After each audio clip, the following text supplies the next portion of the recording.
Mark Twain believed that joy only reaches its full potential when we share it with someone else. In this video, you'll discover 7 timeless insights that offer practical takeaways and heartfelt wisdom on love, friendship, and finding joy. By the end, you'll not only chuckle at his wit, but also feel inspired to bring a bit more love and laughter into your own life. These quotes carry practical life lessons, emotional insights, and that signature Twain warmth that can help us reflect on our relationships and daily joy. Grief can take care of itself, but to get the full value of joy, you must have somebody to divide it with. You may handle sorrow alone, but joy becomes real and meaningful when you share it with someone else. Think about it. Have you ever heard a funny joke or seen a gorgeous sunset when you were alone? It might have made you smile, but telling a friend about it or experiencing it together made it even better. The meaning behind Twain's quote is simple: companionship enriches our happiest moments. For example, imagine you get a promotion at work or discover a beautiful little cafe in your neighborhood. Enjoying it by yourself feels good, but calling up a close friend or loved one to celebrate or inviting them along can double that joy. Even small victories, like finally finishing a tough project or just having a good day, feel more real when you high-five a friend or share a laugh about it. Psychologists today echo Twain's sentiment, noting that sharing positive experiences strengthens relationships and increases overall happiness. So, don't keep your joys to yourself. Whether it's a trivial daily win or a major life event, find somebody to share it with. Text a friend about something good that happened today, or invite a loved one to join you in an activity that makes you happy. You'll both gain more value from that joy, and you'll create a memory that brings you closer. Joy, when divided with others, isn't halved, it's doubled. When you fish for love, bait with your heart, not your brain. In Twain's characteristically witty way, this quote advises us to be genuine and heartfelt in love. If you're seeking love or affection, don't try to trick or overly strategize. Logic and tactics might win arguments, but vulnerability and sincerity win hearts. We often see people approach relationships like a checklist or a game of chess, calculating texts, playing hard to get, or curating the perfect dating profile. Twain's wisdom cuts through that. Authentic affection beats clever ploys. Mark Twain's own life gives us a beautiful illustration. When he fell in love with Olivia "Livy" Langdon, he didn't win her over with cold logic or showy intellect. Instead, he poured out his heart in love letters, more than 180 letters over 17 months of courtship, sharing his dreams, his flaws, and his devotion.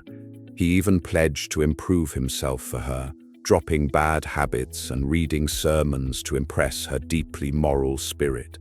His heartfelt persistence paid off. Livy eventually said yes, and they enjoyed 34 years of marriage together. Twain literally baited with his heart, not his brain, and it won the catch of a lifetime. So, if you're fishing for love or trying to strengthen a relationship, dare to be authentic. Express your feelings, write a sincere note to someone you care about, or simply tell them what you appreciate about them.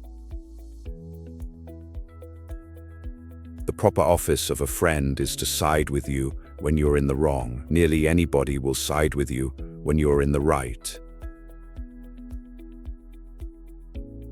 Twain defines a true friend as someone who supports you even when you've messed up, because when you're obviously in the right, it's easy for others to back you. True loyalty shows itself when you're in the wrong.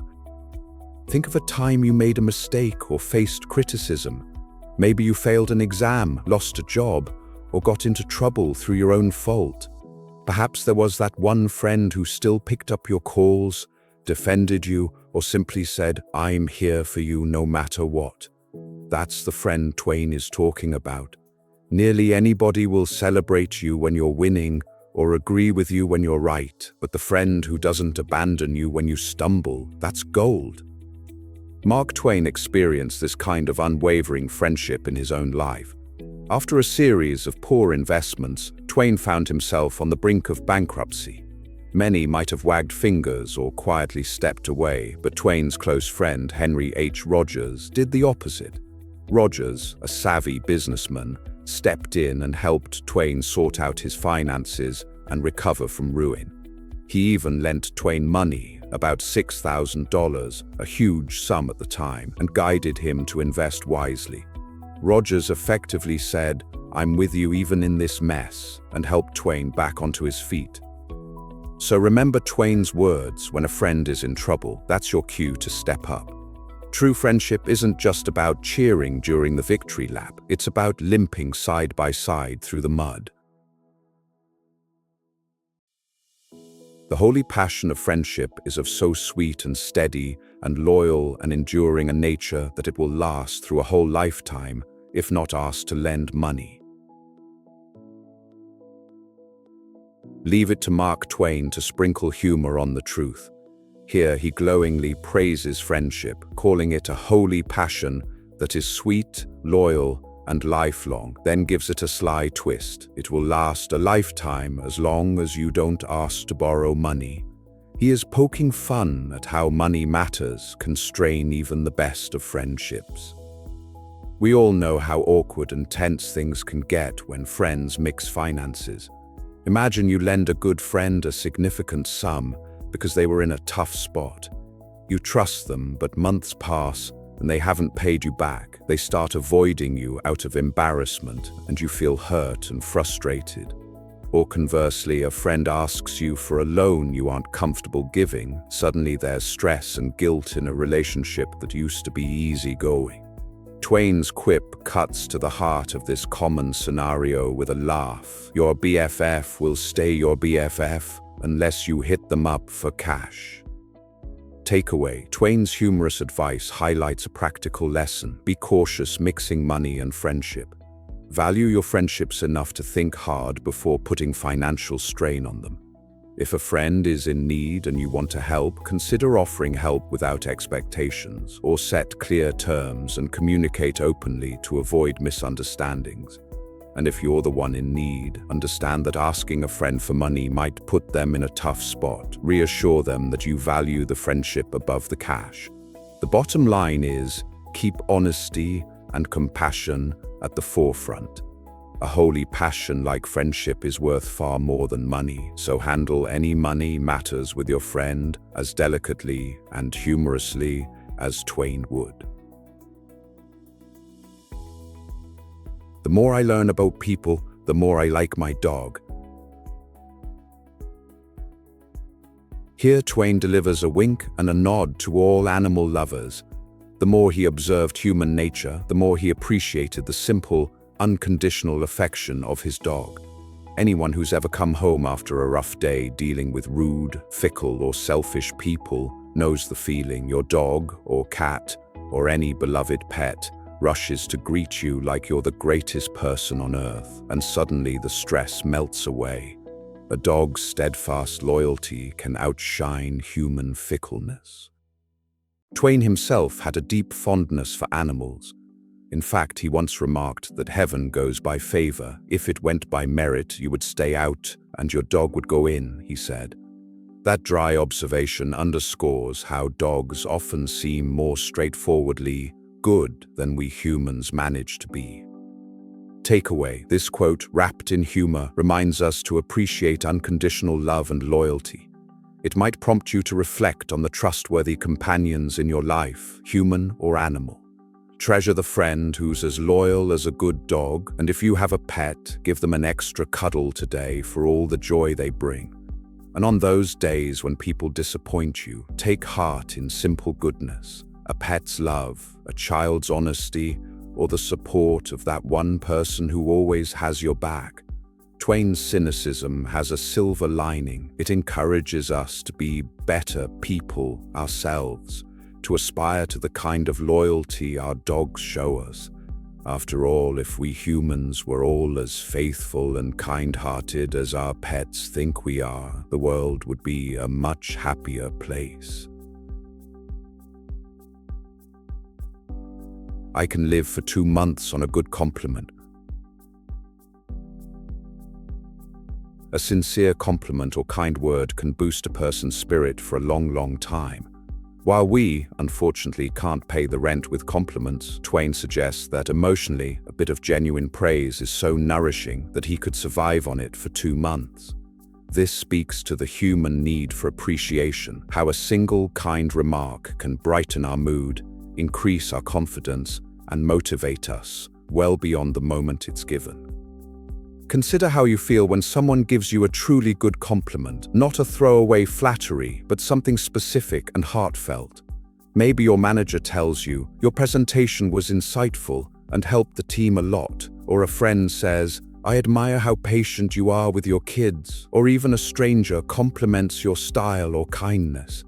That warm glow you feel isn't just in your head, it can linger for days or weeks. You might replay the compliment in your mind when you're feeling down. Twain humorously quantifies it as a 2-month high. So never underestimate the power of a kind word. A genuine compliment is virtually free to give, but priceless to receive. Make someone's day or 2 months by highlighting what you appreciate about them. And when you receive a compliment, don't brush it off, savor it. Let it remind you of your worth when you're running low on confidence. As Twain implies, positive words are emotional nutrition. Stock up and share liberally. You might just nourish someone's soul more than you know. The 2 most important days in your life are the day you are born and the day you find out why. In this famous quote, Twain shifts from humor to a more profound, reflective tone. He points out that merely being born, coming into the world, isn't the end of the story.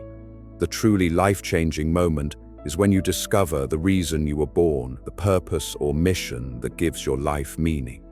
In other words, the second important day is that awakening of purpose, when you realize, aha, this is what I'm here for.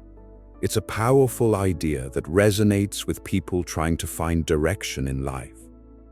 When we talk about purpose, it can sound grand and abstract, but Twain's insight makes it personal. For some, that day might be when they discover a passion, like the first time a teacher steps into a classroom and realizes this is what they're meant to do, or when an artist creates something and knows they've found their calling. For others, it might be when they become a parent or when they champion a cause bigger than themselves. It's often a moment when things click internally and you feel a guiding sense of this is why I'm alive. All the years up to that point are prologue. After that discovery, life gains focus and direction. Mark Twain himself lived a life of many chapters: riverboat pilot, journalist, traveler, author, speaker. But one could say he found his overarching why in bringing laughter and insight to others through storytelling. Perhaps the moment he first heard an audience roar with laughter during a lecture or held his first published book in his hands, he felt that surge of purpose. He had an uncanny ability to observe life and spin it into tales and quips that touched millions. Twain's purpose, it seems, was using his wit and words to help people see themselves and laugh, to question nonsense and cherish truth. Every time someone quotes Twain's wisdom, as we are now, it's a testament that he found his why and lived it fully. Takeaway: reflect on what gives your life meaning. Ask yourself, what's my why? It could be your role as a parent or friend, your creative pursuits, your career, your faith, or the people you help. If you haven't discovered it yet, don't worry. Life has a way of revealing it in time, often through passions or problems that light a fire in you. Keep exploring and following your interests and values. Those are clues to your purpose. And if you have an idea of your purpose, cherish it and let it guide you. When you know why you're here, even the challenges of life become more bearable because you're driven by something greater. It gives you a reason to get up in the morning with determination and hope. In Twain's wise view, finding that why is a defining moment that can happen at any stage of life, and when it does, it transforms everything thereafter. As we wrap up, let's recap Twain's lessons and explore a few practical ways you can apply them in the next 24 hours. Here are 5 simple actions inspired by Mark Twain's wisdom. Share a joyful moment. Don't keep good news or a happy experience to yourself. Call or message a friend about something positive that happened to you, or invite someone to share an activity you love. Remember, joy multiplies when divided. Even a small joy, like a funny meme or a delicious recipe, is more fun when you share it. Lead with your heart. In your next interaction with someone you care about, a partner, a crush, a close friend, be a bit more open about your feelings. Give a genuine compliment or tell them why they matter to you. Drop the cool act and let them see your affection or gratitude. Bait with your heart, not your brain, and watch how it strengthens the connection. Be a loyal friend. Think of someone in your life who might be going through a rough time, even if it's their own mistake. Reach out to them with support or just a non-judgmental ear. Show you're there even if things aren't perfect. By siding with your friend when they're in the wrong, you prove yourself a true friend, and that loyalty will deepen your bond.